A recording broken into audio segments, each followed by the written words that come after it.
छत्तीसगढ़ भाजपा ने अपने 21 प्रत्याशियों का नाम घोषणा कर दी है, जिनमें लुंड्रा से प्रबोध मिंज का नाम भी है। प्रबोध मिंज जी हमारे साथ इस वक्त हैं, उनसे जानने का प्रयास करते हैं। प्रबोध जी, क्या आपको भरोसा था कि आपको टिकट मिल जाएगी?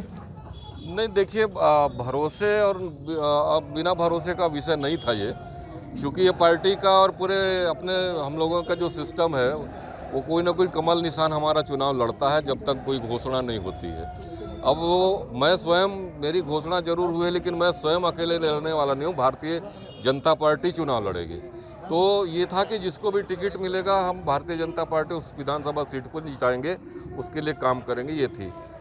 एक ही परिवार का कब्जा है कई वर्षों से, उसको कैसे तोड़ पाएंगे? इसी बात को तो तोड़ेंगे। एक ही परिवार का कब्जा तो देश भर में कई वर्षों से था, आखिर जनता ने तोड़ा उसको। तो अभी इस बार जनता निश्चित रूप से उसको तोड़ेगी, इस परिवार के कब्जे को।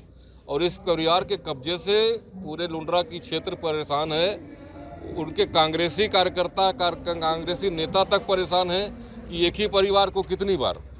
तो जनता जो त्राहिमाम हुई है लगातार इनके दोनों भाइयों से, प्रीतम राम, रामदेव राम और चिंतामणि जो रहे विधायक, तो उनके कामों से इतनी असंतुष्टि है, वो किसी का भला किए ही नहीं है। इसलिए जनता इस बार मन बना के बैठी है कि भारतीय जनता पार्टी जो पिछले 15 वर्षों में सरकार में इतना अच्छा काम करी है, उस पार्टी को फिर से इस बार बैठाना है, भारतीय कमल खिलाना है। क्या मुद्दे क्या होंगे आपके क्षेत्र में? देखिए, मुद्दे विकास के हैं। हम तो तुलना करेंगे कि 15 वर्षों में हमने क्या किया, भारतीय जनता पार्टी ने क्या किया। और यहाँ के जो विधायक तीनों रहे लगातार परिसीमन के बाद से, उनकी क्या हालत थी, वो क्या काम किए क्या नहीं किए, पूरा क्षेत्र देख रहा है। और बीजेपी के सरकार में और केंद्र की सरकार अभी जितनी काम भारतीय जनता पार्टी कर रही है, और वो जनता के सामने जिसको हम गिनाएंगे।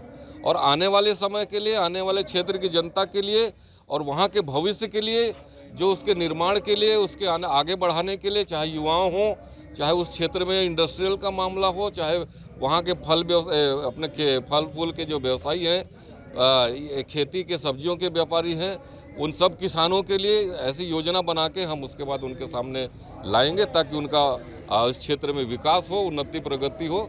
और ये पूरा विधानसभा क्षेत्र एक पूरे सभी क्षेत्रों को मिला के निश्चित रूप से आगे बढ़े, इस प्रयास के साथ हम पूरा चुनाव में लड़ेंगे। प्रबोध जी, पीएम के नाम पे भी लड़ेंगे चुनाव, क्योंकि पीएम के निश्चित तौर पे आप लोग अभी जा रहे हैं, हर बूथ शक्ति केंद्र तक जा रहे हैं और योजनाओं को बता रहे हैं।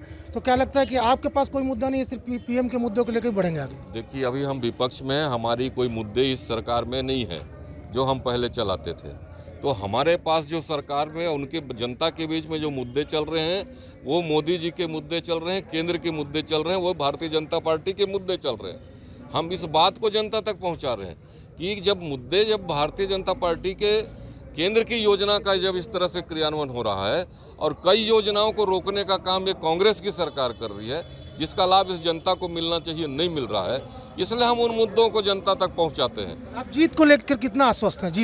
जीत को लेकर निश्चित रूप से 100% जीत की संभावना है, और जनता ने मन बनाया है। इस बार चुनाव निश्चित रूप से भारतीय जनता पार्टी लुंड्रा विधानसभा में जीतेगी और रिकॉर्ड बनाएगी। और आपके अलावा और प्रत्याशी जो टिकट मांग रहे थे, उनको साथ लेकर चलेंगे या फिर वो साथ नहीं रहेंगे? नहीं, अभी तक तो उनको छोड़ा ही नहीं, कभी भी उनको नहीं छोड़ा। शुरू से परिपाटी रही। आप देखिएगा भारतीय जनता पार्टी में चाहे प्रयास सब लोग करते हैं, लेकिन जिसको भी टिकट मिलता है उसके बाद सब लोग एक होके पूरी पार्टी काम करती है।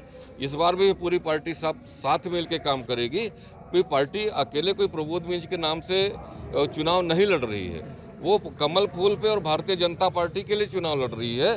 आने वाले भाजपा सरकार के लिए चुनाव लड़ रही है, और सरकार के प्रतिनिधित्व भारतीय जनता पार्टी के प्रतिनिधित्व के रूप में प्रबोध मिंज रहेगा। सारे कार्यकर्ता मिलकर चुनाव लड़ेंगे और इस बार निश्चित रूप से हम चुनाव जीतेंगे। तो ये थे प्रबोध मिंज, जिनको अभी घोषणा में लुंड्रा विधानसभा से भाजपा की टिकट मिल गई है, और अब इनका विकास का मुद्दा होगा और पीएम के जो विकास के कार्य हैं वो एक मुद्दा होगा। Amitesh Pandey, ABP News, Surguja.